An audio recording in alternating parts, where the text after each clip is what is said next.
और डॉक्टर खान साहब, मोअज़्ज़िज़ हाज़रीन इकराम, ये मेरी खुशकिस्मती है कि मैं पवाखाली के इस मैदान में आप तमाम के दरमियान में खड़े होकर मुझे कुछ कहने का मौका अल्लाह सुब्हानहू व तआला ने मुझे ये इनायत फरमाया है। अभी आपने मोहतरम अख्तरुल ईमान साहब के बसीरत अफरोज खिताब को सुना। मैं शुरुआत में अपनी जानिब से और मजलिस इत्तेहादुल मुस्लिमीन की जानिब से जो हालिया महीने में और फिर 2 दिन पहले हमारे असलम साहब का जो गोपालगंज में उनकी हत्या कर दी गई, उनका कत्ल कर दिया गया, और फिर सीवान में आरिफ जमाल साहब को भी उनकी हत्या और कत्ल कर दिया गया। मैं आज आपके दरमियान में खड़े होकर इन दोनों पसमानदगान और इनके खानदान से न सिर्फ इज़हार ताज़ियत उनको पेश करता हूँ, बल्कि मैं उनके परिवार को, उनके अफराद खानदान को, उनके चाहने वालों को और सीवान और गोपालगंज की आवाम को ये बताना चाहूँगा और उन तक मैं ये पैगाम देना चाहूँगा कि हम उस खानदान के साथ खड़े हैं। असलम साहब के और आरिफ जमाल साहब के और मजलिस इत्तेहादुल मुस्लिमीन की पूरी कोशिश यही होगी कि जिन जालिमों ने असलम साहब को और आरिफ साहब का कत्ल किया, अल्लाह सुब्हानहू व तआला उन तमाम कातिलीन को अल्लाह उनको निस्त नाबूद करे। और हम बिहार की हुकूमत से इस बात का मुतालबा करते हैं कि वो उन तमाम कातिल जिनको गिरफ्तार किया गया है उनको सख्त से सख्त सजा दिलवाई जाए। मेरे अजीज दोस्तों और बुजुर्गों, मैं आपके दरमियान में आया हूं और मैं आपको फिर से याद दिला रहा हूं कि मैंने 1 साल पहले किशनगंज में आकर इस बात को कहा था कि नीतीश कुमार साथ नहीं रहने वाले हैं। नीतीश कुमार कुलाटी मारेंगे, पलटी मारेंगे। और नीतीश कुमार ने अपने हस्बे आदत और अपनी फितरत के मुताबिक उन्होंने फिर से बिहार की जनता को धोखा दिया। जब विधानसभा के चुनाव चल रहे थे, मैं आपको याद दिलाना चाहूंगा, मैंने कई मर्तबा आपके दरमियान में खड़े होकर कहा कि इन पर भरोसा मत करिए, अपने वोट को जाय होने मत दीजिए। मगर मजलिस के मुखालिफिन हम पर इल्जाम लगाते गए कि असदुद्दीन ओवैसी बी टीम है, असदुद्दीन ओवैसी वोट काटने के लिए आया है। मगर मेरे अजीज दोस्तों और बुजुर्गों, मेरी इज्जतदार माँ और बहनों, मेरे गयूर नौजवानों, बताओ, जब मैं आपसे कह रहा था क्या वो बात आज सच नहीं निकली? जिसको आपने भरोसा कर उसको वोट दिया, उसने एक मर्तबा नहीं कई मर्तबा आप लोगों को ठगा है। आपने सेकुलरिज्म के नाम पर, आपने बीजेपी को रोकने के नाम पर, मोदी को रोकने के नाम पर आपने वोट दिया। मगर बताइए आज आप क्या देख रहे हैं? इल्जाम अख्तरुल ईमान पर लगता है कि अख्तरुल ईमान और असदुद्दीन ओवैसी और आफ्ताब इंजीनियर बिहार में वोट तोड़ने के लिए आए हैं। मैं उनसे पूछना चाह रहा हूं, बताओ आज जिम्मेदार कौन है? आज जिन्होंने आपका वोट लिया और आपको धोखा नहीं दिया बल्कि आपके पीठ में खंजर घोंपा, आज वो सब के सब खामोश बैठे हैं। इसका जिम्मेदार ना सिर्फ नीतीश कुमार है, बल्कि इसका जिम्मेदार तेजस्वी यादव भी है। इसका जिम्मेदार भारत के वजीर आजम नरेंद्र मोदी है।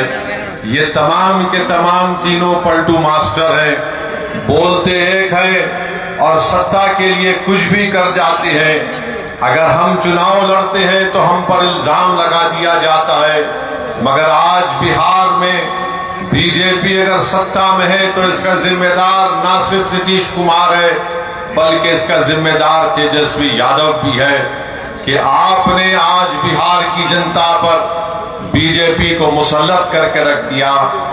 आपकी नादानियों और गलतियों की वजह से आज बिहार में आरएसएस मजबूत हो रही है।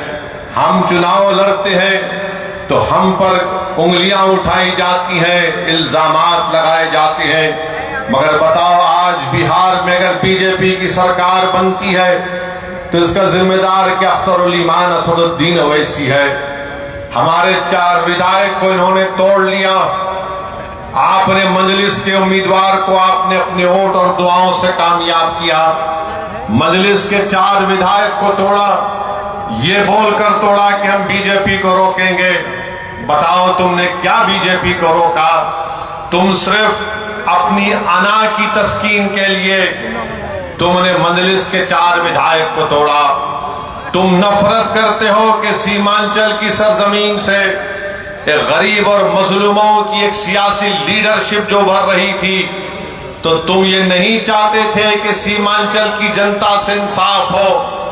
तुम ये जानते थे कि मजलिस ने यहां पर सीमांचल की आवाम में एक सियासी इनकलाब को बर्पा कर दिया। तुम ये नहीं बर्दाश्त कर सकते थे कि सीमांचल की जनता से इंसाफ होगा, उनको उनका हक मिलेगा। तो झूठ बोलकर हमारे 4 विधायक को नीतीश कुमार ने और तेजस्वी ने तोड़ा।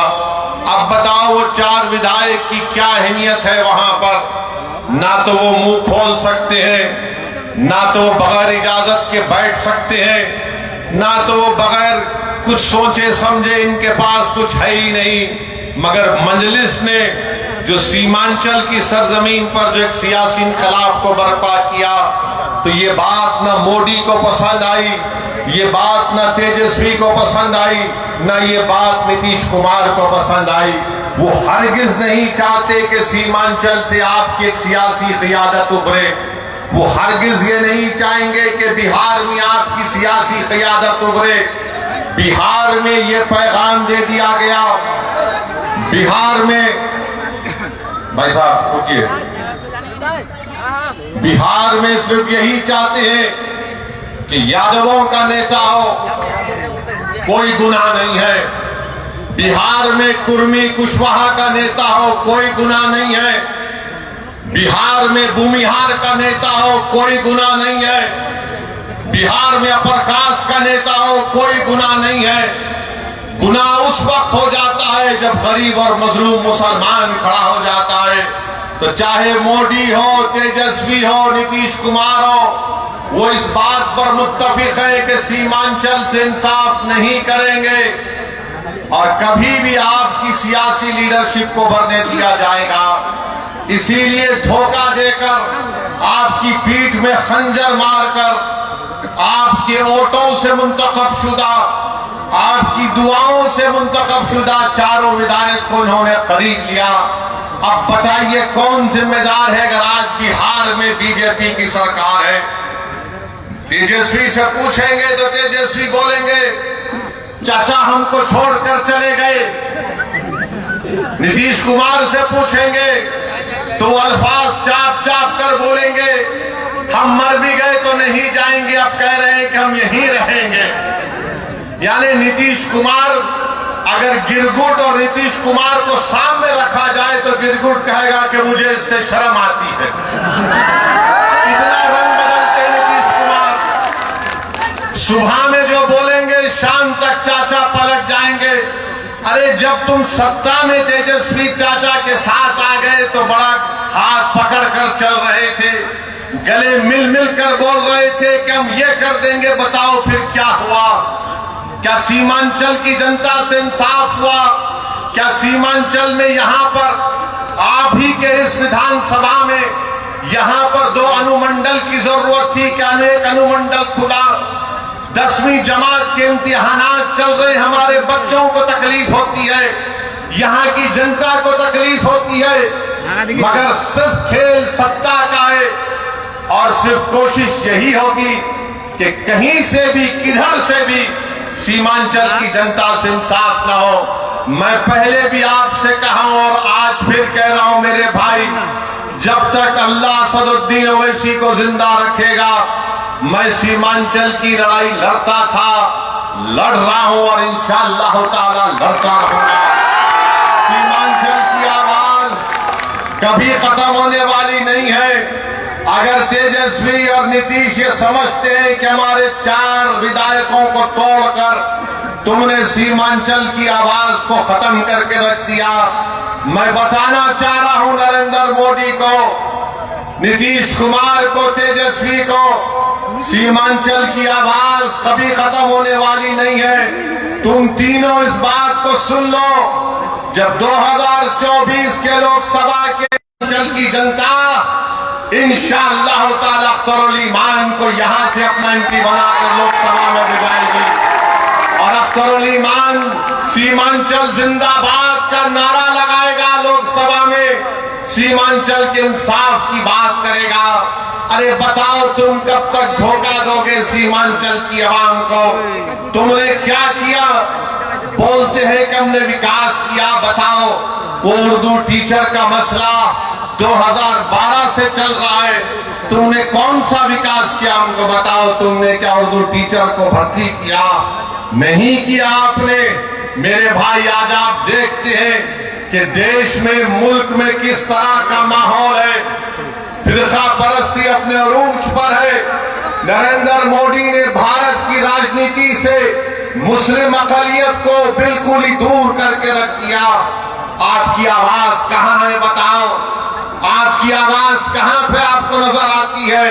ये आपने जिसको अपना एमपी बनाकर कामयाब किया, क्या आपने कभी इसकी जबान से सुना भारत की पार्लियामेंट में सीमांचल की आवाम से इंसाफ होगा? क्या तुमने कभी सुना कि इसने कभी पार्लियामेंट में उठकर एक लफ्ज कहा बाबरी मस्जिद का? अरे जो मुझ पर इल्जाम लगाते, मैं तुमको चैलेंज कर रहा हूं, तुम कल प्रेस कॉन्फ्रेंस करके बाबरी मस्जिद का नाम ले लो। तुम कल प्रेस कॉन्फ्रेंस करके कह दो कि 6 दिसंबर 1992 को भारत के संविधान की धज्जियां उड़ाई गई थी। नहीं बोलेंगे। क्यों नहीं बोलेंगे? बोलेंगे हम कैसे बोलेंगे? अगर हम बोलेंगे तो हमको इनका वोट नहीं मिलेगा, उनका वोट नहीं मिलेगा। अरे बताओ, जब चुनाव आ जाते हैं तो हमारे गली कूचों में, हमारे गांव में, हमारे घर पर आकर हमसे कहते हैं कि सेकुलरिज्म को जिंदा रखने के लिए आप हमको वोट दो। मैं आपसे पूछना चाह रहा हूं मेरे अजीज दोस्तों, मेरी इज्जतदार माँ और बहनों, बताओ अगर नीतीश कुमार का नाम असदुद्दीन ओवैसी होता तो तुम क्या करते? नीतीश कुमार की जगह असदुद्दीन ओवैसी ये काम करता तो इस तमाम के तमाम खड़े हो जाते। ये तमाम के तमाम ये कहते हैं कि अगर ये मर जाए तो कब्रिस्तान में इसको जगह मत दो, मगर उसका नाम नीतीश कुमार है तो तुम अपनी जबानें बंद कर बैठते हो। मैं चुनाव लड़ता हूं, तेजस्वी मिलकर हुकूमत बनाते हैं और फिर बीजेपी को बिहार में मुसल्लत करते हैं क्योंकि उनका नाम तेजस्वी है। तुम उसको कुछ नहीं बोलोगे। अरे मेरे भाई, यही तो हम आपको बताना चाहते हैं, यही इनकी नाइंसाफी है, यही इनका आपसे कोई मोहब्बत नहीं, ये नफरत करते हैं आपसे। इसीलिए हम आपसे अदबन गुजारिश करने आए हैं कि आप इस बार आने वाले लोकसभा के चुनाव में अपने वोट का सही इस्तेमाल करिए, अपनी लीडरशिप को बनाइए। बीजेपी के पास 306 एमपी है, एक भी मुस्लिम अकलियत का एमपी नहीं है। राजद के तो कोई एमपी नहीं है। कांग्रेस में है कितने? एक ही है उनके खाली 50। मगर बताओ फिर आपकी आवाज कौन उठाएगा? कौन आपके हक के लिए लड़ेगा? कौन तुम्हारी मस्जिदों की हिफाजत की आवाज उठाएगा? कौन तुम्हारी शरीयत की मदाखलत के अगर होगी तो उसके खिलाफ खड़ा हो जाएगा? कौन अगर किसी बिल्किस बानो को अगर नाइंसाफी होगी तो कौन उसकी आवाज उठाएगा? कौन सीमांचल की लड़ाई लड़ेगा? याद रखो, सीमांचल की यह लड़ाई अख्तरुल ईमान से हटकर कोई नहीं लड़ सकता। मैं जिम्मेदारी के साथ आपसे कह रहा हूं, अगर आप मुत्तहिदा तौर पर अपने वोट का इस्तेमाल करेंगे तो इंशाअल्लाह ताला यकीनन किशनगंज से मजलिस इत्तेहादुल मुस्लिमीन का उम्मीदवार आपके दुआ और वोटों से यहां से मेंबर ऑफ पार्लियामेंट बनकर इंशाअल्लाह ताला जाएगा। बीजेपी अब खुलकर कह रही है, देश के प्रधानमंत्री तो अब तो बड़े पुजारी भी बन चुके हैं वो, माशाअल्लाह हर चीज वो कर लेते हैं। माने कहां कहां आप देखते हैं, अब वो कह रहे हैं कि 370 सीट पर जीतेंगे। मेरे भाई, क्या ये नाम निहाद सेकुलर पार्टियां रोक पाएंगी बीजेपी को? क्या ये रोक पाए 2014 में? मैं जब सवाल करता हूं 2014 में हमने कितने पार्लियामेंट की सीट लड़े? 2 लड़े। 2019 में हम 3 लड़े। भारत की पार्लियामेंट में 540 लोकसभा की सीटें हैं, मगर हर एक की जबान पर क्या होता, ओवैसी है, ओवैसी खड़ा हो गया। इनको मेरे इलेक्शन लड़ने से ज्यादा इस बात का इनको डर है कि ये आज खड़ा हो रहा है तो कल ये हजारों लाखों को हमारे खिलाफ खड़ा कर देगा, इसीलिए इनको डर होता है। ये नहीं चाहते कि कोई इनके सामने खड़ा हो, वो सब के सब यही चाहते हैं कि तुम सिर्फ दरी बिछाओ, तुम इनके घर में जाओ तो अपनी चप्पल और जूता उतार कर सर को झुकाकर नीचे बैठ जाओ। मैं तुमसे कह रहा हूं मेरे भाई, भारत का संविधान सबको बराबरी का हक दिया है। हम ना किसी के सामने झुकेंगे, ना किसी से भीख मांगेंगे। संविधान ने जो कहा कि बराबरी मिलनी चाहिए, इंसाफ होना चाहिए, यही लड़ाई मजलिस इत्तेहादुल मुस्लिमीन लड़ रही है। तो ना ये बात मोदी को पसंद आती है, ना ये बात तेजस्वी यादव को पसंद आती है। और नीतीश कुमार तो माशाअल्लाह मैं सुनता हूं, नहीं मालूम अख्तर भाई सही बोलेंगे, अभी अब शाम के 5 बज रहे हैं तो नीतीश कुमार बोलते नहीं सुबह के 5 बज रहे हैं। नहीं मालूम, ऐसा कुछ सुनने में आया, नहीं मालूम ऐसा कुछ सुनने में आता है। सच क्या है झूठ क्या है मुझे नहीं मालूम, मगर मेरे भाई, मेरे बुजुर्गों, मेरी इज्जतदार माँ और बहनों, देश में जो माहौल पैदा किया जा रहा है, इस माहौल को रोकना है आपको। इस माहौल को आप सिर्फ जज्बाती तकारीर और नारों से नहीं रोकेंगे। इस माहौल को अगर आपको रोकना है तो आपको अपनी लीडरशिप को मजबूत करना पड़ेगा।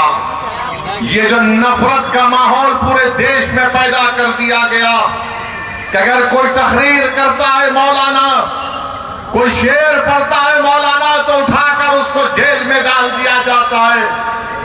मैं पूछना चाहता हूं गुजरात की सरकार से कि तुमने एक मौलाना को पकड़कर मुंबई से पकड़कर गुजरात लेकर गए, मगर वही गुजरात में कई ऐसे वीडियो हैं जहां पर ये जालिम लोग वीडियो में आकर कहते हैं कि मसूदुद्दीन ओवैसी को गोली मार देंगे, इसकी जबान को काट लेंगे, इसकी सर को काट देंगे, मगर उनको कोई हाथ नहीं लगाया जाता।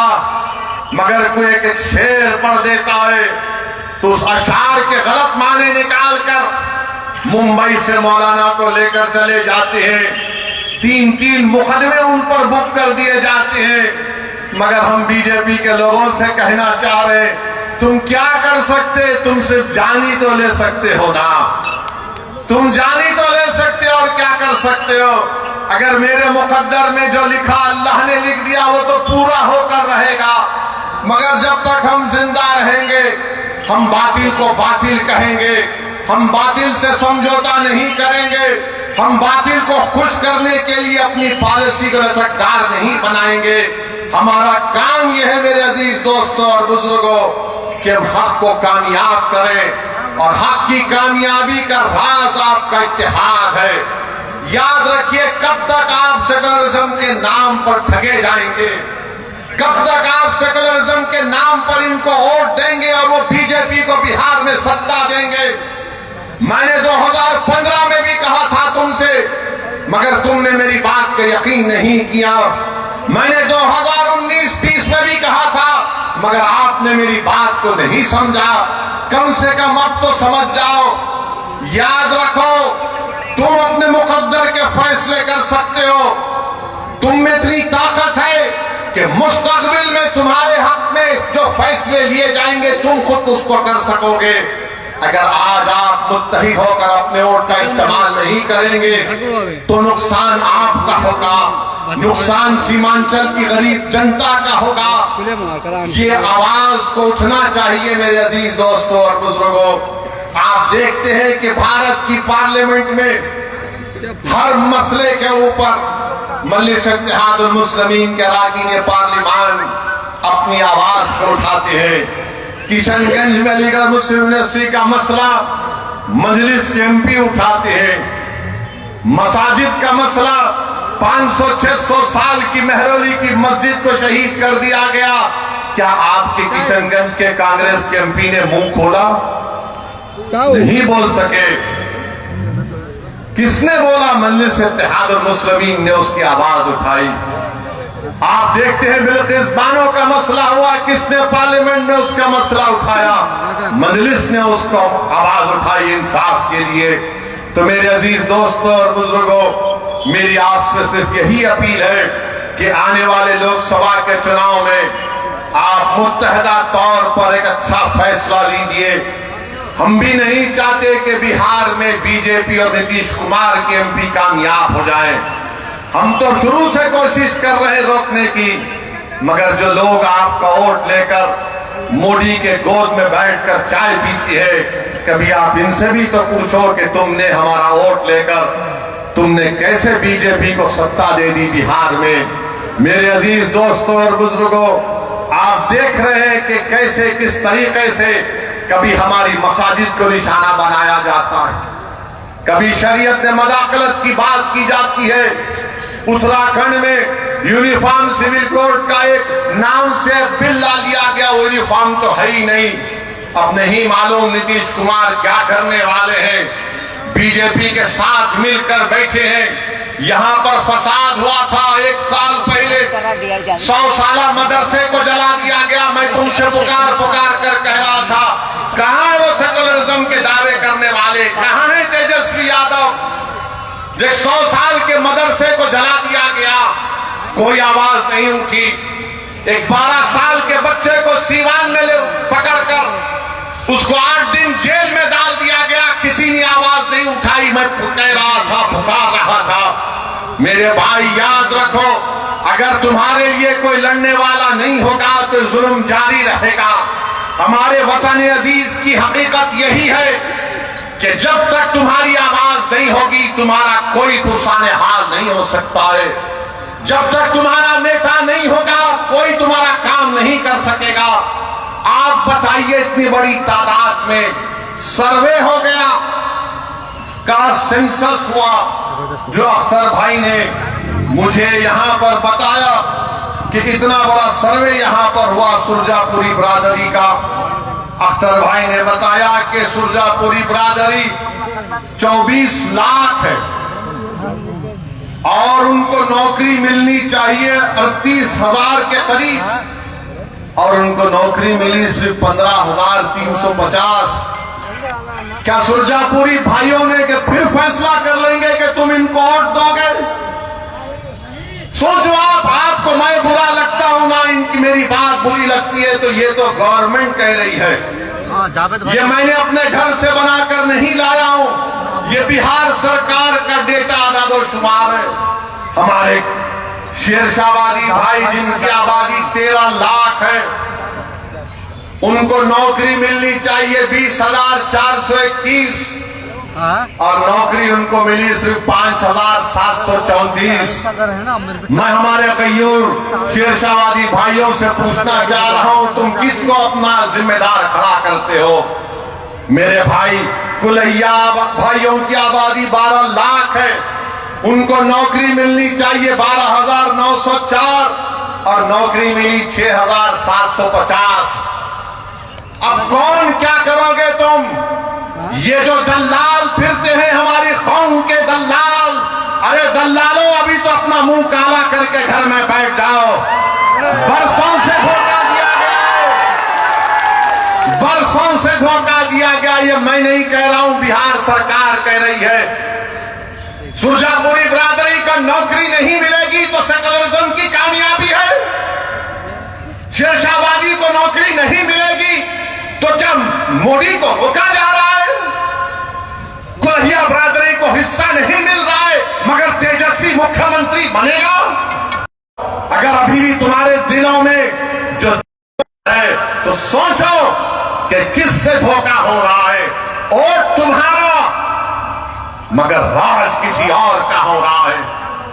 कितना वोट लिया सुरजापुरी भाइयों का, कुलहिया भाइयों का, शेरशाहबादी भाइयों का, और क्या मिलता है? कुछ नहीं मिलता, सिर्फ वादे मिलते हैं। और चुनाव आएगा तो बोलेंगे सेकुलरिज्म को जिंदा रखो। सेकुलरिज्म को जिंदा रखने का मतलब यह है कि या तो तेजस्वी को मुख्यमंत्री बना दो या नीतीश को बना दो, और तुम घर में जाकर रोज अपनी तबाही और बर्बादी के नजारों को देखते रहो। चुनाव आएगा तो बोलेंगे वैसी वोट काटने आया है, इसको वोट मत दो। तो उसका मतलब यह है कि सीमांचल में नाइंसाफी जारी रहे, लाखों एकड़ जमीन पानी के बहाव में कट जाए, किसानों को उनका हक ना मिले, हमारे बच्चे और बच्चियों को स्कूल और कॉलेज ना मिले। मेरे भाई, ये सच्चाई आपको बयान कर रहा हूं। इसीलिए तो सब के सब हम पर गाली लगाते हैं, हम पर इल्जाम लगाते हैं। मैं सच्चाई को तुम्हारे सामने बयान कर रहा हूं। मैं बोआखाली की जनता से और बहादुरगंज की जनता से अपील करने आया हूं, ठाकुरगंज की जनता से अपील करने आया हूं कि आप अख्तर अली मान को मजबूत करिए। जब मैं ये कह रहा हूं, सुनिए, मैं ये नहीं कह रहा हूं कि अख्तर अली मान की जात को मजबूत करो, मैं तुमसे नहीं कह रहा हूं कि ओवैसी को मजबूत करो, मैं ये कह रहा हूं कि अपने आप को मजबूत करो। और मजबूती कैसे होगी? जब आप अपने वोट का सही इस्तेमाल करेंगे। आप देख नहीं रहे कि कितने बड़े बड़े नेता कांग्रेस के बीजेपी में चले गए। महाराष्ट्र का मुख्यमंत्री रहा अशोक राव बीजेपी में चला गया। बोलो उसके बारे में, बी टीम नहीं बोलते उसको। भाई हमारा साथ दे दो। तेजस्वी, तुमने जो 4 गुलाब जामुन समझकर हमारे विधायक को खा लिया, वो हजम कर गए तुम उनको। क्या किया तुमने उन चारों का? कहां मुंह दिखाने के काबिल नहीं रहे वो लोग। आज अख्तर अली मान से कह रहे, अरे हमने पहले दिन से कहा था कि हम बीजेपी से कभी समझौता नहीं करने वाले, हम कभी समझौता नहीं किए, ना करेंगे कभी इंशाअल्लाह ताला। 2 मरतबा नीतीश कुमार को तुमने मुख्यमंत्री बनाया और 2 मरतबा नीतीश कुमार ने बिहार की जनता को धोखा दिया और बीजेपी को सत्ता दी। मगर बताओ, इनकी जबानें बंद हैं, जबानें बंद हैं, कुछ नहीं कहते। मगर मेरे अजीज दोस्तों और बुजुर्गों, हम आपसे सिर्फ यही अपील करने आए हैं कि आने वाले लोकसभा के चुनाव में नरेंद्र मोदी के 370 का वो जो दावा कर रहे हैं, उसको रोकने के लिए, सेकुलरिज्म को हकीकी कामयाबी दिलाने के लिए, सीमांचल में इंसाफ की लड़ाई लड़ने के लिए, बिहार के गरीब और मजलूमों के ताकतवर आवाज को पार्लियामेंट में पहुंचाने के लिए, वतन अजीज के गरीब और मजलूम अकलियतों की आवाज को बिहार से पार्लियामेंट तक भिजाने के लिए हम आपसे ये अपील करने आए हैं, गुजारिश करने आए हैं कि आप अब की बार मजलिस को वोट दीजिए। जो लोग सेकुलरिज्म की बात करते हैं वो सिर्फ तुम्हारा वोट लेना चाहते हैं और उसके बाद वो बीजेपी को इख्तियार देना चाहते हैं। तो हम आपसे अपील कर रहे हैं कि आने वाले लोकसभा के चुनाव में आप मुत्तहिदा तौर पर अपने वोट का इस्तेमाल करते हुए अपनी आवाज को लोकसभा तक भिजाइए ताकि आपके इत्तेहाद हाँ, ये जो